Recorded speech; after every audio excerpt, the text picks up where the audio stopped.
అప్పుడు నారా చంద్రబాబు నాయుడు గారు ఉన్నారు. అప్పుడు మా 12 మంది చచ్చిపోయారు. అప్పుడు ఆయన ప్రభుత్వమే కదా. అప్పుడు 12 మంది చచ్చిపోయారు. మరి ఆయన ఎందుకు అరెస్ట్ చేయలేదు? ఇప్పుడు 11 మంది చనిపోయారు, 50 మంది హాస్పిటల్లో ఉన్నారు. తెలుసు, ఆ విషయం తెలుసు. ఎందుకంటే ఒక ఫ్యాన్గా నేను ప్రతిదీ కూడా తెలుసుకుంటాం. విరాట్ కోహ్లీ అనే వ్యక్తి అక్కడికి వచ్చి వాళ్ళని విమర్శించి మాట్లాడడానికి ఆయనకి టైం ఉంటుంది. కానీ ఆయన రాలేక కాదు.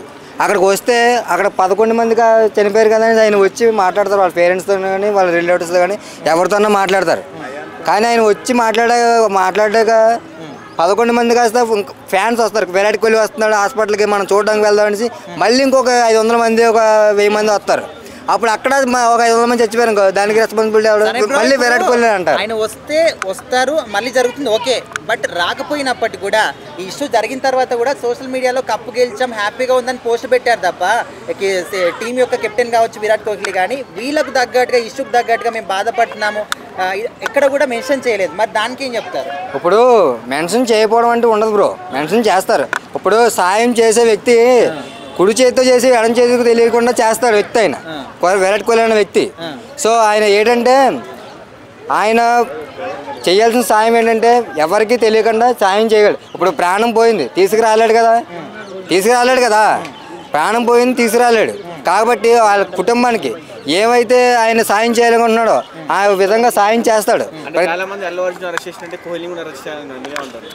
అల్లు అర్జున్ అరెస్ట్ చేశారు, కోహ్లీని కూడా అరెస్ట్ చేయాలన్నది కూడా రాంగ్ అది. ఎందుకంటే ఇప్పుడు రాజమండ్రి పుష్కరాలు 12 సంవత్సరాల క్రితం జరిగింది పుష్కరాలు. అప్పుడు తెలుగు టీడీపీ పార్టీ అప్పుడు నారా చంద్రబాబు నాయుడు గారు ఉన్నారు. అప్పుడు మా 12 మంది చచ్చిపోయారు. అప్పుడు ఆయన ప్రభుత్వమే కదా. అప్పుడు 12 మంది చచ్చిపోయారు. మరి ఆయన ఎందుకు అరెస్ట్ చేయలేదు? అప్పుడు నేను అడుగుతున్నాను, ఇప్పుడు ఆయన ఎందుకు అరెస్ట్ చేయలేదు? ఇప్పుడు ఆయన టీడీపీ పార్టీ, అప్పుడు ఆయన పార్టీయే. రోడ్లు వేయించారు, మొత్తం అన్ని క్లీన్ చేసేసి లైటింగ్లు మామూలుగా లేదు బ్రో, చెత్త కొట్టేశారు మొత్తం అన్ని. అప్పుడు చాలామంది జనం క్రౌడ్ వచ్చింది, చాలామంది గోదావరి స్నానం చేయండి ఇవి చేయడానికి వచ్చారు. 12 రోజులు ఉత్సవాలు జరుగుతూ ఉంటాయి. తెలియదే ఉంది కదా పుష్కరాలంటే.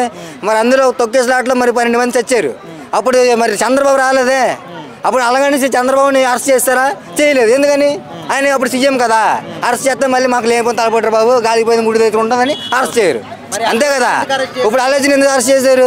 అల్లు అర్జున్ గారు ఏంటంటే ఇప్పుడు 10 మంది ఉంటారు. 10 మందిలో 10 మంది పేర్లు గుర్తుపెట్టుకోవడం అంటే కష్టమే కదా. ఒకటి పేరు గుర్తుపెట్టుకుంటారు, 10 మంది గుర్తుపెట్టుకోలేదు కదా. అందరూ తెలుసు. ఇప్పుడు అల్లు అర్జున్ వ్యక్తి మనకి అల్లు అర్జున్ తెలుసు, అల్లు శిరీష్ గారు తెలుసు, అల్లు రామయ్య గారు తెలుసు, అల్లు అందరూ ఫ్యామిలీ మెంబర్స్ అందరూ తెలుసు, మెగాస్టార్ చిరంజీవి గారు తెలుసు, మెగా రామచరణ్ గారు తెలుసు. ఇప్పుడు ఎక్కడికి వెళ్ళినా సరే అల్లు అరవింద్ గారు అబ్బాయి అంటారు కానీ అల్లు అర్జున్ అంటారు కదా. ఫస్ట్ తండ్రి పేరు తీస్తే అది కొడుకు పేరు తెస్తారు. అవునా? అల్లు అర్జున్ అనే వ్యక్తి అరెస్ట్ చేశారు. ఇప్పుడు కోహ్లీని అరెస్ట్ చేయాలి అని విరాట్ కోహ్లీ మీద విమర్శలు ఇస్తే మాత్రం అది కరెక్ట్ కాదు. ఎందుకంటే అల్లు అర్జున్ అనే వ్యక్తి సాయం చేయడానికి ఆయనే వెళ్ళాడు. కాకపోతే ఏంటంటే అక్కడికి వెళ్తే అనుకోని ప్రాబ్లమ్స్ వస్తాయని ఆయన వెళ్ళలేనందుకు ఆయనకి తప్పుడు కేసులు పెట్టి అనవసరంగా కేసు పెట్టి ఆయన లోన్కి వేశారు. అప్పుడు అదే పట్టుకొని పాయింట్తో ఇప్పుడు విరాట్ కోహ్లీని కూడా లోన్కి వేయాలి అన్నది కరెక్ట్ కాదు. విరాట్ కోహ్లీ అనే వ్యక్తి చేయాల్సిన సాయం చేస్తాడు ప్రజలకి. వాళ్ళు ఎంత ఆ బాధని ఆయన తీరుస్తాడు. పోయిన ప్రాణం ఎలాగో తీసుకురాలేడు ఆయన. కానీ ఆయన ఎంతో బాధ ఆయన ఏడ్చింది ఆయనకి తెలుస్తుంది కానీ మనకు తెలియదు కదా. ఇప్పుడు ఆయన మనం చూడలేము. ఇంటికాడ ఆయన కూర్చొని ఎంత బాధ, నా కోసం వచ్చి నా ఫ్యాన్స్ ఇంత ఇలా ఇదయ్యి ప్రాణాలు కోల్పోయారు, కొంతమంది హాస్పిటల్లో ఉన్నారని ఆయన ఎంతో బాధపడతాడు. మ్యాచ్ కొట్టిన ఆనందం కన్నా వాళ్ళు పోయారన్న బాధ ఎక్కువ ఉంటుంది ఆయన మనసులోని చెప్పాలంటే. ఎందుకంటే 18 సంవత్సరాల క్రితం కొట్టినరా మ్యాచ్ అని ఆయన ఎంతో ఆనందం సెలబ్రేషన్ చేసుకుందాం ఉంటాడు. కానీ సడన్గా ఈ సిచ్యువేషన్ జరిగేటప్పటికి ఆయనకి కొట్టిన ఆనందం కూడా నిమిషం కూడా ఉండదు. ఆయన మనసు అలాంటిది. ఆయన ఎంతలా ఏడ్చాడు అన్నది ఆయన మనసాగి తెలుస్తుంది, మనకు తెలుస్తుందా? తెలియదు. ఈ క్రికెట్ టీం అనేది దేశానికి పేరు తేవడం కోసం చాలా సంవత్సరాల తర్వాత కప్పు కొట్టింది. ఈ సెలబ్రేషన్లో భాగంగా అక్కడ తొక్కిసలాట్ అయ్యి అక్కడ 11 మంది చనిపోవడం జరిగింది. దేశానికి సంబంధించినటువంటి క్రికెట్కి ప్రాంతీయంగా ఆనందాన్ని ఇచ్చే సినిమాకి పోల్చకూడదు వాస్తవంగా. ఎందుకంటే అక్కడ ఉన్నటువంటి ప్రభుత్వం ఏదైనా ఒక సంఘటన జరిగినప్పుడు ఆ ప్రభుత్వమే బాధ్యత వహించాలి. ఎందుకంటే క్రౌడ్ ఇంత వస్తుందని మేము అనుకోలేదు అంటే అది వికృతనం అవుతుంది. ఇప్పుడు ఒక పెద్ద చాలా సంవత్సరాల తర్వాత క్రికెట్ గేమ్ కప్పు కొట్టింది. కప్పు కూడా సెలబ్రేషన్ చేసుకుంటున్నారు. సెలబ్రేషన్ చేసుకున్నప్పుడు అక్కడ ఉన్నటువంటి ఆ ప్రభుత్వాలు పూర్తిగా సెక్యూరిటీ కల్పించవలసిన బాధ్యత ఆ ప్రభుత్వానికి ఉంటుంది. ఏంటో ఈ మధ్య కాంగ్రెస్ ప్రభుత్వమే ఇలా జరుగుతుందేమో అనిపిస్తుంది. ఇక్కడ పుష్ప కానీ అక్కడ క్రికెట్ కానీ ఈ ఆ సెలబ్రేషన్ కానీ ఈ కాంగ్రెస్ ప్రభుత్వంలో జరుగుతున్నాయి. ఎందుకు సెక్యూరిటీ కల్పించలేకపోతున్నారు అనేది ఇక్కడ కావాల్సింది. ఇప్పుడు ప్రభుత్వం బాధ్యత అయినప్పటికీ కూడా ఇప్పుడు కోహ్లీ గారు కావచ్చు, లేకపోతే ఆ టీం కెప్టెన్ కావచ్చు, వాళ్ళందరూ కూడా ఈ ఇష్యూ జరిగిన తర్వాత కూడా జస్ట్ మేము కప్పు కొట్టాము, సెలబ్రేట్ చేసుకుంటున్నాం అనే విధంగానే సోషల్ మీడియాలో స్పందించారు తప్ప ఇక్కడ కూడా ఈ ఇష్యూకి సంబంధించి ఈ విధంగా చనిపోయారని చెప్పేసి ఎక్కడ కూడా వాళ్ళు సంఘీభావం తెలపడం కానీ ఏది చెప్పలేరు. సో మరి దీనికి ఏం చెప్తారు? అంత పెద్ద ప్రోగ్రాం జరిగేటప్పుడు ఇలాంటి విషయాలు కొన్ని తొందరగా తెలియవు. అలాంటప్పుడు వాళ్ళు సెలబ్రేషన్లోనే ఉంటారు. వాస్తవంగా అది ఇంతమంది చనిపోయారని తెలిస్తే ప్రతి ఒక్కరు కూడా గుండె తరుక్కుపోద్దండి. అది క్రికెట్ ఆడేవాళ్ళైనా ఇటు సినిమా వాళ్ళైనా ఎవరికైనా కానీ 11 మంది చనిపోవడం అంటే సామాన్యం కాదు కదా. కాబట్టి మనం ఇక్కడ ఆలోచన చాలా కరెక్ట్గా ఉండాలి. ఎందుకంటే దేశానికి సంబంధించిన గెలుపు ఇది. కాబట్టి కోహ్లీ నడిచేయాలంటే కొంచెం వెకిలిగా ఉంటుంది.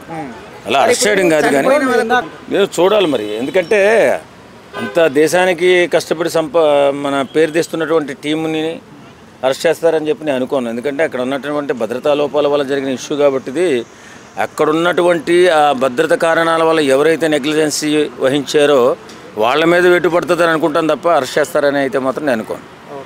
అది సామాన్యం కాదు. ఒక క్రికెట్ టీంను ఒక క్రికెట్ కెప్టెన్ని అరెస్ట్ చేయడం మామూలు ఇష్యూ కాదు. అది చాలా పెద్ద ప్రపంచ స్థాయి ఇష్యూ అవుతుంది అది. కాబట్టి అలా అరెస్ట్ చేస్తారని నేను అనుకోను.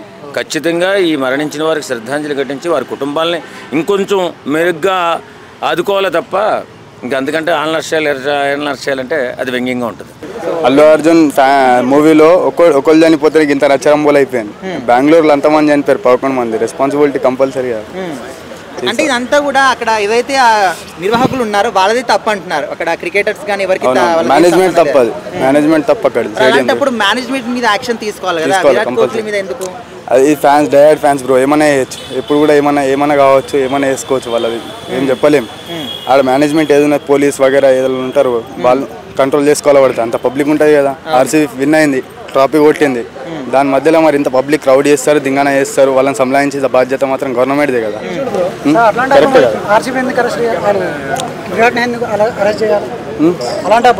విరాట్ని ఎందుకు బ్రో? విరాట్ ఒకటే వేసిండు ఐపీఎల్. మిగతా కూడా ఆడిరు 12 ప్లేయర్స్. ఇప్పుడు ఈయన అడిగిన క్వశ్చన్, అల్లు అర్జున్ కూడా అరెస్ట్ చేసి అయితే విరాట్ని కూడా అరెస్ట్ చేయాలంటే అవును అరెస్ట్ చేయాల్సిందే కంపల్సరీ. ఎందుకు చేయొద్దు? ఆడ అల్లు అర్జున్ కూడా లోపల నూకినప్పుడు ఈయన కూడా లోపలికి నూకాలి ఉన్నాలే. ఇప్పుడు అక్కడ స్టేడియం ఒక కెపాసిటీ 35,000 అయితే 2 lakhs పైగా మెంబర్స్ రావడం జరిగింది. సో ఇది ఖచ్చితంగా ప్రభుత్వం తప్పిదం అనుకోవచ్చా, నిర్వాహకుల తప్పిదం అనుకోవచ్చా, ఎవరి తప్పు అనుకోవచ్చు? అది మేనేజ్మెంట్ తప్పు ఉంటుంది ఖచ్చితంగా. సో మరి ఎలాంటి యాక్షన్ తీసుకుంటే బాగుంటుంది? ఏమైనా నెక్స్ట్ టైం ఈ ప్రాబ్లం మళ్ళీ రాకుండా చూసుకుంటే మంచిది. అండ్ జనాలు కూడా ఒక గేమ్ ని కానీ లేకపోతే ఒక సినిమాని కానీ ఎంటర్టైన్మెంట్ లాగానే చూడాలి. సీరియస్ తీసుకోవాలి. ఏమన్నా వాళ్ళ పని వాళ్ళు చేసుకుంటారు, మన పని మనం చేసుకోవాలి. మన లైఫ్ గురించి మనం చూసుకోవాలి. బస్ బాయ్. ఆర్సీబీ విన్ అయిందని హ్యాపీ ఉన్నాం మనం కూడా. ఎన్ని సంవత్సరాలకి ఒక ట్రాఫీ కొట్టినా మనం కూడా హ్యాపీ ఉన్నాం. కానీ మనం పోలేం కదా. మనం కూడా ఎంజాయ్మెంట్ చేసినాం, ఉన్నాం, మంచిగా ఉన్నాం. బస్ చాలు. ఇట్లుండాలి లైఫ్. ఎక్కువ ఆలోచించాలి. రైట్.